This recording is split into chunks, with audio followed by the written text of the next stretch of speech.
Bonjour, bonsoir mesdames et messieurs, selon l'heure à laquelle vous suivez cette émission en tract qui reçoit ce jour monsieur Destin Gavé, président national du mouvement républicain MR, avec qui nous allons nous entretenir à bâton rompu sur les récentes activités menées par sa formation politique au nord du pays et sur l'opération coup de poing lancée par le gouvernement de la République le 18 octobre dernier. Monsieur Destin Gavé, bonjour. Bonjour Alfred, c'est un honneur pour nous d'être l'invité inaugural de cette belle émission. Et avant de commencer, je voudrais déjà souhaiter bon vent à cette émission, bravo pour l'initiative, parce qu'aujourd'hui, nous avons besoin des espaces où la jeunesse va s'exprimer pour décrier les mots qui nous minent. Nous vous avons présenté comme le président national du mouvement républicain. Quelle présentation faites-vous de ce parti politique? Bon, mais le mouvement républicain, c'est un parti politique que j'ai créé en 2017. Et donc, c'est un parti qui prône une idéologie progressiste. Nous prônons également le libéralisme parce que nous pensons qu'il faudrait mettre l'homme au centre de tout ce qui se passe. C'est un parti créé par les jeunes, non pas seulement pour les jeunes, mais c'est un parti composé à 80% des jeunes. Et aujourd'hui, nous sommes en train d'exister dans l'arène politique congolaise qui est très très difficile. Le mouvement républicain est de quelle obédience? Êtes-vous à l'opposition, au centre ou à la mouvance au pouvoir? Bon, mais généralement, les obédiences, c'est souvent les journalistes qui nous collent souvent ces étiquettes. Lorsqu'on parle mouvement républicain, c'est un mouvement pour la République, un mouvement des républicains. Mais au-delà de tout, nous pensons que si un jeune de mon âge, à l'époque j'avais 26 ans, j'ai créé ce parti, c'est parce que j'ai remarqué que sur la sphère politique congolaise, il n'y avait pas des partis politiques qui répondaient aux aspirations de la jeunesse. C'est-à-dire les partis traditionnels, que ce soit le PCT, l'UPADES, le RDPS, les partis qui sont nés après la conférence nationale souveraine, n'utilisent les jeunes que pour des questions électorales. Maintenant, s'il faut parler de notre obédience, je pense qu'au jour d'aujourd'hui, tout le monde a vu que nous avons soutenu un candidat qui était opposant, donc Feu Guy Brice Parfait Kolela par son âme. Nous l'avons soutenu durant les élections présidentielles passées, donc on peut conclure que oui, le MR est un parti d'opposition. Votre positionnement politique est un peu ambigu, monsieur Destin Gavé, quand on sait que vous êtes fils d'un ancien PCTiste qui a été au comité central du Parti congolais du travail. Vous êtes le cadet de monsieur Juste Bernardin Gavé, membre du bureau politique du PCT. Est-ce que vous êtes sérieux quand vous dites que vous êtes à l'opposition? Vous pensez que les gens peuvent vous suivre? Bon, mais déjà, je voudrais d'abord rectifier vos propos parce que ce sont des propos erronés. Nous n'avons pas une position ambiguë. C'est une position connue de tous les Congolais.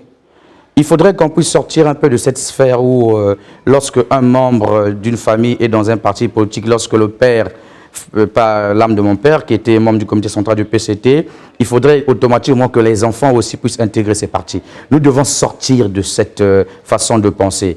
Et au jour d'aujourd'hui, votre question n'a pas sa raison d'être. Lorsque vous dites, est-ce que les gens peuvent vous suivre? Mais le MR aujourd'hui, c'est le seul parti dirigé par un jeune de moins de 35 ans dans notre pays. Ça, c'est un premier aspect. Le MR, c'est le parti le plus présent sur les réseaux sociaux. Le MR, c'est le seul parti qui a 10 fédérations extérieures. C'est-à-dire nous sommes présents en France, aux États-Unis, au Canada, en Belgique, en Afrique du Sud, au Sénégal, en Côte d'Ivoire, au Cameroun, en RDC, au Gabon. Nous sommes présents dans ces pays. Ça veut tout simplement dire que les jeunes ont compris la vision que nous prenons. Parce qu'au jour d'aujourd'hui, nous sommes un parti représenté sur l'ensemble du territoire national, représenté au niveau de la diaspora, chose que plusieurs partis qui se revendiquent partis, dirigés souvent par des personnes avec plus de moyens que nous, mais ces personnes ne sont pas déployées comme nous. Donc au jour d'aujourd'hui, le MR est un parti qui peut regarder n'importe quel parti droit dans les yeux, parce que nous connaissons notre force de frappe, nous connaissons nos militants et nous sommes sûrs de notre force. Votre parti politique est dorénavant représenté dans tous les départements de la République. Félicitations avec Merci beaucoup. Le travail qui a été abattu il y a quelques semaines dans la partie septentrionale du pays. Malheureusement, vous ne travaillez qu'avec une attestation provisoire. Vous n'avez pas encore le récépissé. Oui, mais monsieur Alfred, vous savez, nous sommes un parti républicain. Aujourd'hui, dans la sphère politique congolaise, les gens ont des grandes difficultés à admettre ou bien à respecter les lois que nous-mêmes nous adoptons. La loi numéro 20 du 12 mai 2017, portant loi organique relative à la création, à l'existence, au financement des partis politiques, c'est une loi qui est très claire. Cette loi dit qu'un parti politique doit avoir un caractère national, c'est-à-dire implanté sur l'ensemble du territoire national dans les 12 départements. Cette même loi dit dans son article 11 qu'un parti politique, outre le siège national, doit avoir les sièges dans les 12 départements. Mais au jour d'aujourd'hui, nous sommes curieux de constater qu'il y a plusieurs partis reconnus par l'État, mais qui n'arrivent pas à remplir tous ces critères. Il y en a assez. Quels sont ces partis qui ne remplissent pas ces critères? Quand vous prenez par exemple l'UPADES, l'UPADES, c'est le parti de mon grand-père, Pascal Lissouba. Parce que Pascal Lissouba, c'est mon grand-père. Mais ce parti aujourd'hui brille. Je peux dire qu'ils sont dans l'illégalité. Pourquoi? D'abord, au niveau du Niari, ce parti n'a pas de siège au Niari, dans le département du Niari. Il viole l'article 11 de la loi sur les partis politiques. L'UPADES n'a pas de siège à Dolisie? L'UPADES n'a pas de siège à Dolisie. Ça, je peux vous le confirmer. Lors de la veillée du professeur Pascal Lissouba par son âme, ils ont aménagé une parcelle où ils ont mis les tentes pour que ça soit le lieu de la veillée. Je ne sais même pas où est-ce que les cadres de l'UPADES tiennent des réunions lorsqu'ils sont dans le Niari. Ça, je ne sais pas. Le jour qu'ils vont me montrer un siège, vous me montrez un siège à Dolisie, je pense que j'arrêterai de dire ce que je ne maîtrise pas. Le Niari, c'est quand même le fief de l'UPADES. Mais c'est pour dire le manque du sérieux qui règne aujourd'hui au sein des partis politiques. Au-delà de l'UPADES, parce que si je continue de parler de l'UPADES par exemple, la loi dit ceci. Les maisons des dirigeants des partis politiques ne peuvent pas être des sièges. Si vous partez à Madingou, la maison de l'UPADES, le siège de l'UPADES, il y a des gens qui habitent là-bas. J'y étais, j'ai vu de mes propres yeux. Si vous prenez le Parti congolais du travail, le PCT occupe que des maisons de l'État, en dehors du siège qu'ils ont construit à Pila avec l'argent du contribuable. Mais le PCT, partout dans les départements, tel qu'à Dolisie, c'est une maison qui appartient à l'État, vers le rond-point de la justice. C'est une maison qui est là où il y a la radio départementale du Conseil. C'est une maison qui appartient à l'État. Donc tous ces partis-là sont dans l'illégalité. Lorsque vous prenez, par exemple, on dit au niveau de la loi sur les partis politiques, par exemple, ça concorde aussi avec notre Constitution, où le président de la République ne peut pas être président d'un parti politique. Mais jusqu'à preuve du contraire, le président Denis Sassou Nguesso est président du comité central du PCT. Donc au jour d'aujourd'hui, plusieurs partis violent la loi numéro 20 du 12 mai 2017. Il y en a assez. Il y a beaucoup de partis qui n'ont pas de siège, qui n'ont pas de représentation, mais ils ont des récépissés. Vous savez pourquoi? Le CNR de Ntoumi. Le CNR de Ntoumi, par exemple. Je ne sais pas où est-ce que ce parti-là, le siège déjà se trouve, le siège national se trouve à Mayama. On ne connaît pas où se trouve le siège, dans le Niari, dans le Pilou, dans la Likwala, on ne sait pas. Et on est même surpris lorsque nous sommes allés installer notre parti dans la partie septentrionale, on a remarqué qu'il y avait des partis qui ne s'étaient jamais présentés au niveau des préfectures. Mais ces partis-là ont des récépissés. Mais nous ne sommes pas là pour ça. Le nouveau ministre de l'Intérieur, de l'administration du territoire, M. Mbaka, doit faire son travail. C'est-à-dire qu'il faudrait qu'il y ait l'équité et l'égalité entre tous les partis politiques. Ceux qui n'ont pas des sièges dans tous les départements ne peuvent pas avoir des récépissés. Il faut qu'on leur retire leurs récépissés. Et nous, le MR, nous avons terminé. Nous avons installé sur l'ensemble du territoire national Et nous sommes en train de nous déployer partout pour avoir nos sièges. Nous avons, avant-hier, nous étions à 10 sièges, aujourd'hui nous sommes à 11. Donc il ne nous reste qu'un seul siège à ce niveau-là. Nous serons au complet. Nous allons obéir à la loi et le récépissé ne serait qu'une question de temps parce que nous allons remplir tous les critères qu'il faut.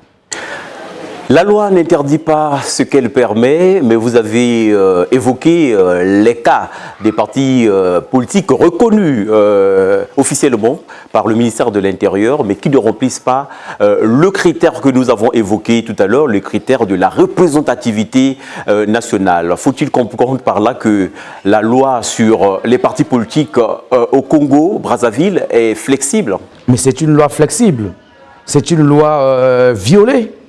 Plusieurs partis violent cette loi. Et nous lançons là un appel solennel au ministre de l'administration du territoire pour rétablir l'ordre dans la baraque. Nous n'avons plus besoin de l'arbitraire au Congo.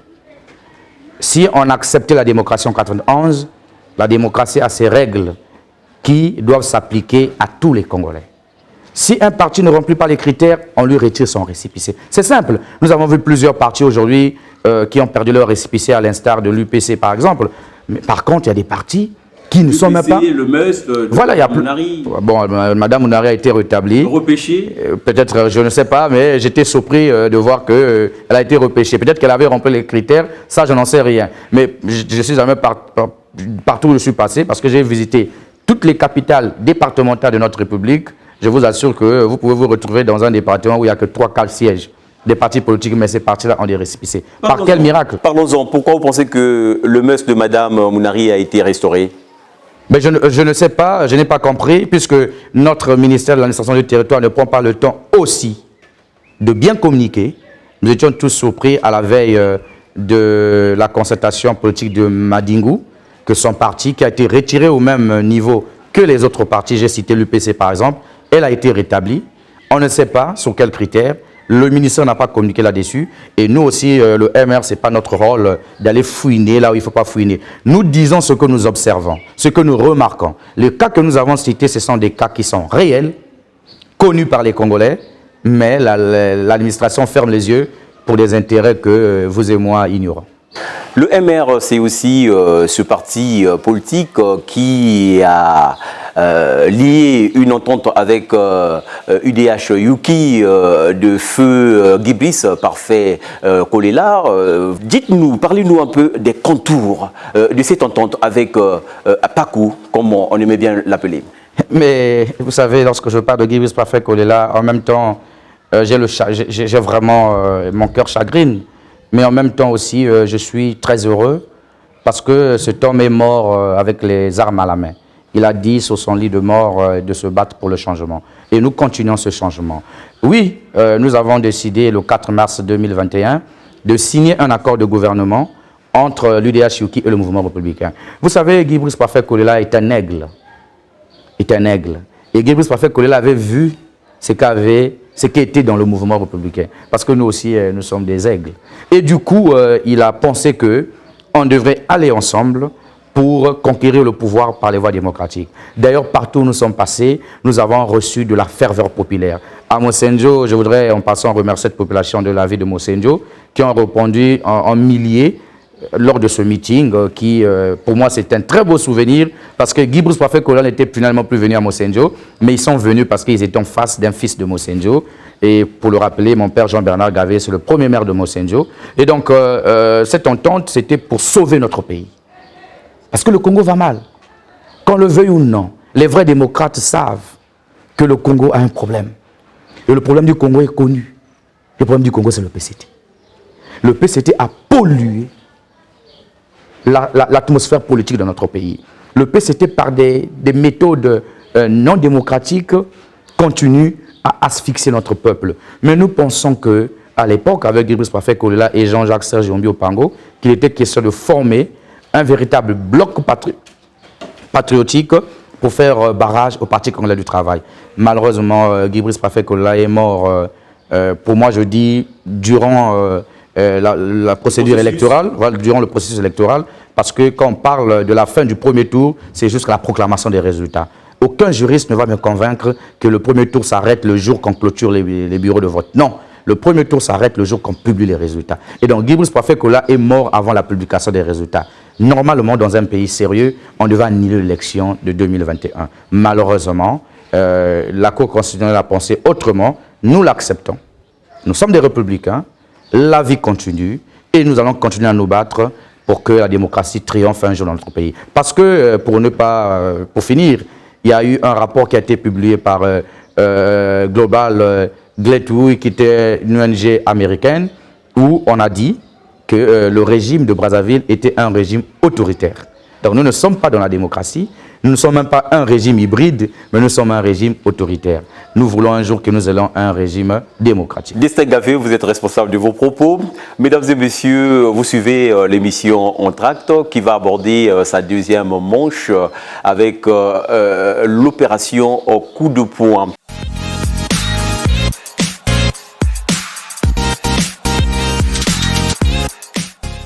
Monsieur Destin Gavé, l'opération coup de poing a été lancée par le gouvernement de la République pour renforcer la riposte contre la Covid-19 qui fait des ravages dans nos deux grandes métropoles, Brazzaville et Pointe-Noire. Alors, l'opération a été lancée pour 45 jours. Quel bilan à mi-parcours pouvez-vous dresser au jour d'aujourd'hui? Bon, mais il faut d'abord dire que la Covid ne fait pas de ravages.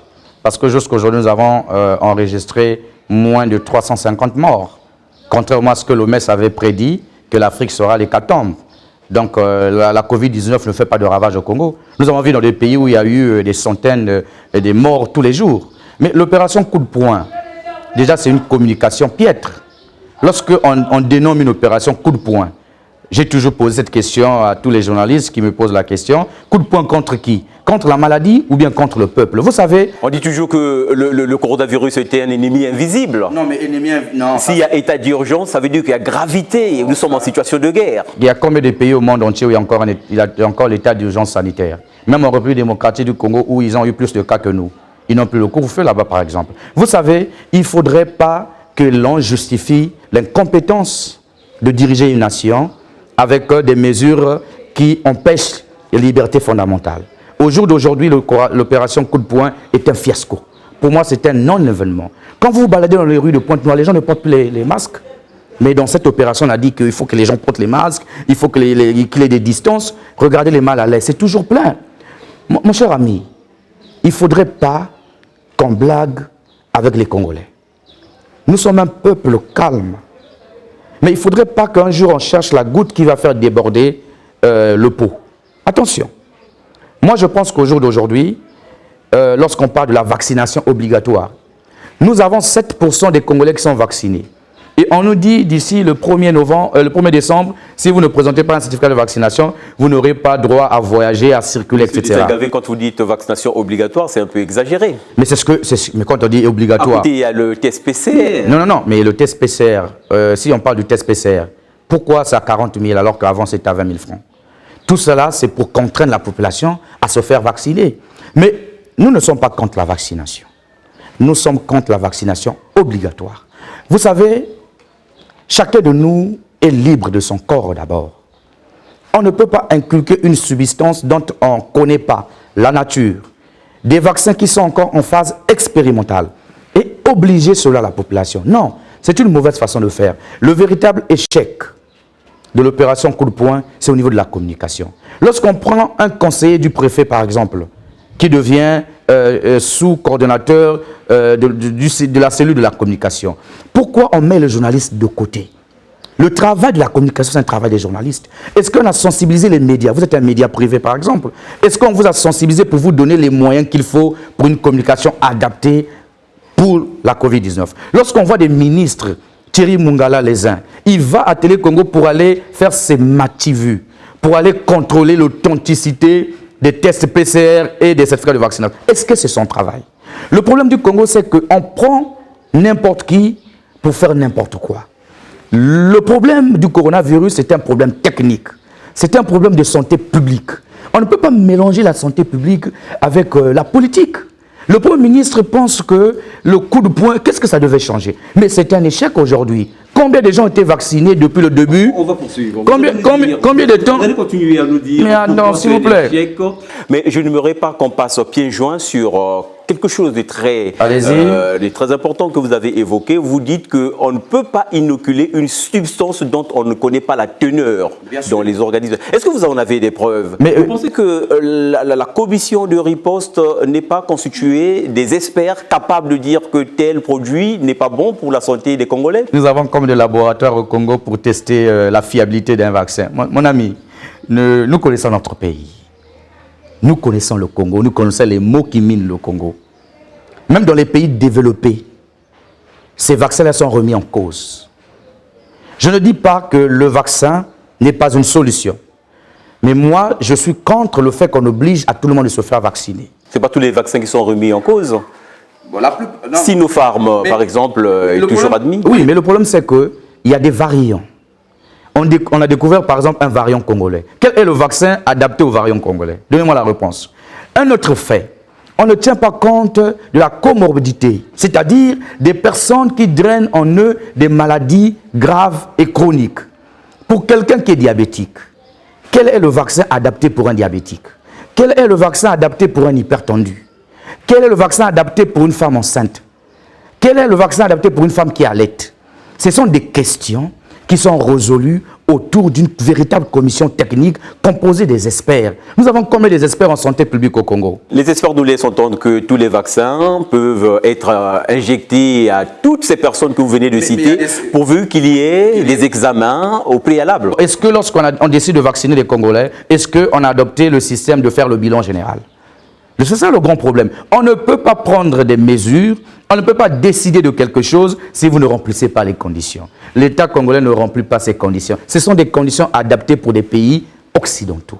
Nous, ce qu'on devait faire, c'est d'abord commencer à respecter ce que nous pouvons faire, c'est-à-dire la distanciation sociale, le port obligatoire de masques. Ça, c'est des choses qu'on pouvait maîtriser. Mais si le gouvernement n'arrive pas déjà à maîtriser toutes ces choses, c'est la vaccination obligatoire qu'ils vont maîtriser. Non, mon cher ami, il faudrait qu'on soit sérieux. Le peuple congolais n'est pas un bétail. C'est un peuple, comme je l'ai dit, qui est un peuple sage, vu ce que nous avons déjà enduré dans le passé. Les guerres civiles, ça a perturbé la population. Aujourd'hui, le peuple veut vivre dans la quiétude totale. Il ne faudrait pas ceux qui dirigent notre pays. Il ne faudrait pas que le gouvernement Makosso cherche des problèmes là où il n'y en a pas. Qu'il retire ces mesures bidons. Moi, j'appelle ça des mesures bidons. Pourquoi il y a encore le couvre-feu? Est-ce que le couvre-feu a encore sa raison d'être? Est-ce que la maladie se transmet la nuit? Il faut qu'on soit sérieux. Dans quel pays au monde vous avez encore vu le couvre-feu? À la place du couvre-feu, qu'est-ce qu'il faut mettre? Mais qu'est-ce qu'on va mettre? Le couvre-feu a été institué pour dissuader les populations à aller se retrouver dans des bars, dancing, dans des... Vous avez déjà fait un tour au marché de Tchétché? C'est un cas isolé, certainement. Ce n'est pas un cas isolé. Si vous visitez les marchés de Domagno, vous allez vous rendre compte qu'on ne respecte pas la distanciation sociale. Donc, empêcher les gens d'être libres chez eux, sous prétexte que la maladie se transmet la nuit, c'est, je peux appeler ça, quel est le mot le plus faible que je peux utiliser? Non, je ne dirais pas que c'est la folie des grandeurs, mais je dirais que c'est mal réfléchi. Parce que pour moi, au jour d'aujourd'hui, le couvre-feu n'a plus sa raison d'être. Ce que nous devons faire, c'est nous adapter aux réalités congolaises. Pendant les heures du couvre-feu, il y a des boîtes de nuit qui fonctionnent à Brazzaville. Mais ces boîtes de nuit appartiennent aux caciques du régime, même à Pointe-Noire. Alors, à ce niveau-là, la loi fait quoi? Le gouvernement Makosso fait quoi? Lui qui a parlé de la restauration de l'autorité de l'État. Il ne faut pas blaguer avec les mots. Le problème du Congo est connu, c'est que c'est l'impunité. Ceux qui nous dirigent aujourd'hui n'ont plus la capacité de redresser le pays. Voilà pourquoi nous pensons qu'il faut laisser les énergies se libérer. Le Congo, c'est un bien commun. Associons tout le monde pour de telles opérations. Quand il s'agit d'un acte républicain, on n'a pas besoin qu'il y ait un parti d'opposition ou de la majorité. Lorsque les choses sont bien expliquées, la population comprend. Mais lorsque les choses sont faites à la manière des hommes politiques congolais, véreux, assoiffés d'argent, cupides, ça ne peut pas marcher. Et aujourd'hui, la population est très pessimiste à l'idée de se faire vacciner, tout simplement parce que c'est les politiques qu'on voit en première ligne, alors que ce sont des scientifiques qu'on devait voir. Au regard de tout ce que vous venez de débiter, il faut Faut-il comprendre par là que la gestion de l'opération coup de poing lancée par le gouvernement est truffée de politique? C'est plus la politique que l'on fait et non la gestion de la crise en tant que telle. Mais pourquoi le gouvernement congolais ne s'inspire pas de ce qui se fait ailleurs, par exemple, au niveau de la France? Comment le Premier ministre français a géré cette pandémie? Depuis le feu ministre Clément Mwamba, par son âme, je dis que cette gestion, elle est hasardeuse. C'est une gestion catastrophique. Si la maladie pouvait faire, si la maladie était ici au Congo, à la même proportion que d'autres pays, les Congolais allaient finir. Nous bénissons le bon Dieu de nous avoir protégés face à cette pandémie. Moi, je n'appelle plus ça pandémie, c'est une épidémie. Parce qu'une pandémie, avec le nombre de cas que nous avons, non, ne blaguons pas avec les termes. Mais les cas du Congo sont négligeables, mais ailleurs, ça fait des ravages. Nous parlons du Congo. Oui, bien sûr. Avec le variant congolais que nous attendons toujours le vaccin adapté pour ça. Donc, je peux dire oui, M. Alfred, sans pourtant me tromper, c'est une gestion qui n'est pas commode. Parce que les hommes politiques pensent que c'est leur affaire. Non, c'est l'affaire des scientifiques, c'est l'affaire des journalistes, des médias pour la communication. Vous voyez par exemple une banderole, on dit se faire vacciner est un acte patriotique. Et les 14 000 milliards de générations futures qu'ils ont planqués dans les paradis fiscaux. Rapatrier cet argent n'est pas un acte patriotique. Arrêtons de blaguer avec les mots. Ici, on parle maladie. C'est un exemple que j'ai eu à prendre. C'est pour dire que ça, c'est une communication piètre. Au jour d'aujourd'hui, laissez les journalistes faire leur travail. Laissez les médias faire le travail de sensibilisation, des spots publicitaires et les techniciens, les experts de la santé publique doivent passer dans ces chaînes pour expliquer à la population le bien fondé du vaccin. Le vaccin n'est pas mauvais en soi, mais il faut que le vaccin puisse répondre aux critères. Connaître l'état de santé de tout un chacun, connaître le vaccin approprié pour tel et tel cas. À ce niveau-là, la population va adopter ces mesures afin que la maladie, comme eux-mêmes ils disent que si on atteint 60%, ça sera l'immunité collective. Mais même les scientifiques disent que ce n'est pas rassurant parce que même si vous faites vacciner, vous transmettez la maladie. Même si vous êtes vacciné, vous contractez la maladie. Mais finalement, on se demande le vaccin sert à quoi? Voilà un peu ce que nous avons comme regard. Toujours sur ce même chapitre, il nous reste peut-être une dizaine de jours avant d'épauger les 45 jours de l'opération coup de poing. Si vous étiez demandé de donner des conseils au gouvernement Makossou afin de bien gérer les quelques jours qui restent de l'opération coup de poing, que diriez-vous? Le gouvernement Makossou fait des choses en catimini. Tantôt on reçoit les religieux, tantôt on fait ceci. Pourquoi on néglige les politiques? Pourquoi on n'associe pas les acteurs politiques à la gestion de cette pandémie? Vous pensez que vous êtes négligé dans la gestion de la pandémie? Les politiques, en aucun cas on a reçu les politiques pour cette question.